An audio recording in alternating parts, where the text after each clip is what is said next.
Hi YouTube, this is Felicia with Bible Scraps, and I am playing again with my vintage paper dolls.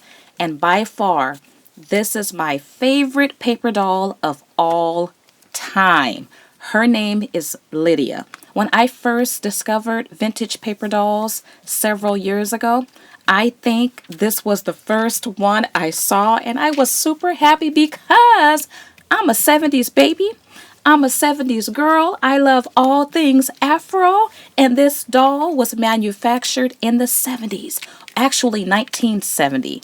And as you can see, I have two copies, which is why I have the courage to play with one of my copies. And I love Lydia. To me, she epitomizes the 70s. And this paper doll book, it's jam-packed with a lot of different paper doll clothing. So what I'm doing here, I'm tearing out the page that I want the outfit from, and I will select several outfits. Now, how I wish my mom, my relatives had pictures wearing outfits like this. I am so sure if I was older in the 70s, I love all of these outfits. So I could see myself wearing every last one of them. So fun. I am choosing colors that coordinate well with fall. So there's dresses, boots, pants, jumpsuits, but I want those outfits that, well, I'm working on a personal journal, and you will see in this video, I'm going to give a sneak peek one way I plan on using these paper dolls.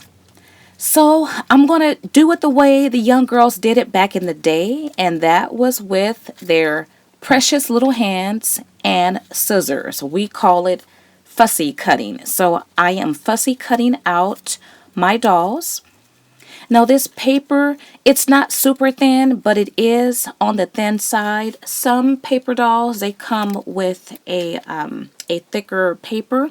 But what I do like about this set, the doll is on cardboard, so it's not paper. And by the way, this doll, she's pretty tall. She's about 10 to 12 inches tall. Now those tabs, you will see later in the video, I will cut those off. But back in the day, the little girl probably only had one set of her dolls. So the tabs were used to fold back the clothing on the actual doll. It made it easy to put on and easy to take off to interchange all the clothing.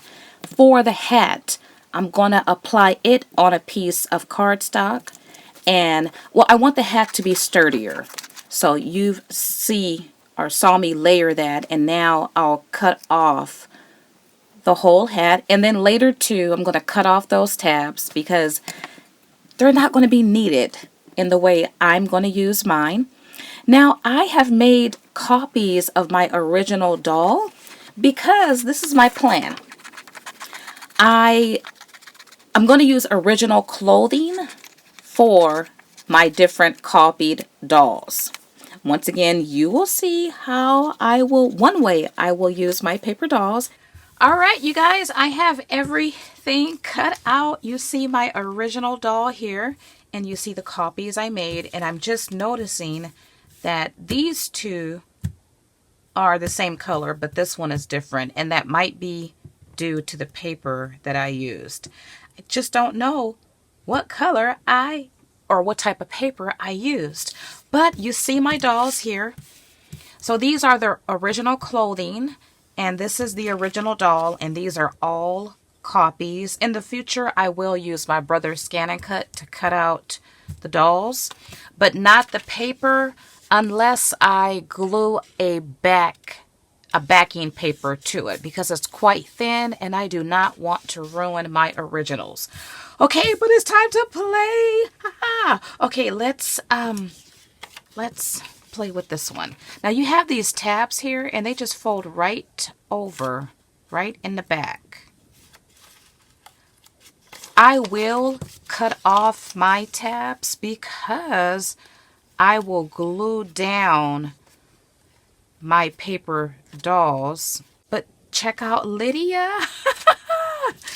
All right, and you know, let's go ahead and just clip off these tabs right now. And I could just go ahead and glue it. Now, if you guys saw my prior playing with paper doll video, I forget. Oh, I played with Mary Jo. No. Okay, anyway, I forget the name of the doll. But that was super fun. I had 3 dolls in one book. And then last year, in honor of African American History Month, February, I shared a collection of vintage African American paper dolls. And I plan on doing a part 2 video, if the Lord willing, in February. Because I didn't share all of my dolls last year, but I shop for vintage paper dolls all year. So I have more to share, and look at that. Okay, let's glue it down, right? I love it. And this paper doll set came with a lot of different clothing. I think outfits for every season. All right, I probably put too much or put it in areas I didn't need to. Now, what I do plan on doing for my copies, I plan on using my alcohol markers or my colored pencils, and I might just do it in this video to accent. Okay, and her clothing is kind of off. I might have to stand up. Let's see. Want to get this arm on here correctly. Okay, that's not bad. Oh, no, I got to get this neck part right. All right, let's see. Let's put it over here. All right, I guess that'll do. No, and look at the leg. Darn it. Okay. Let's do that. Well, anyway, I want to accent her hair. Before I accent her, let's glue down another paper doll. Whoops. But this time, I'm going to leave the tabs on just to see if it's easier. Because I want to have the clothes on right. Okay, we'll do her like that. Make sure I have the boots covering her legs. Okay, let's just fold it back. We'll see. See if I can align. Turn it that way. And do I want to glue down her? Yeah, I want to glue down her boots. So it might be easier to work from behind. Now, do you guys play with vintage paper dolls? I don't remember paper dolls back in the day. The only paper dolls I know of or first remember are the paper dolls from the Cricket cartridge. One of my favorite cartridges. Okay, take a look at my two dolls. And I think I want to leave the clothes or her legs open. I like that. Okay, so let's do this paper doll. And okay, let's add some glue.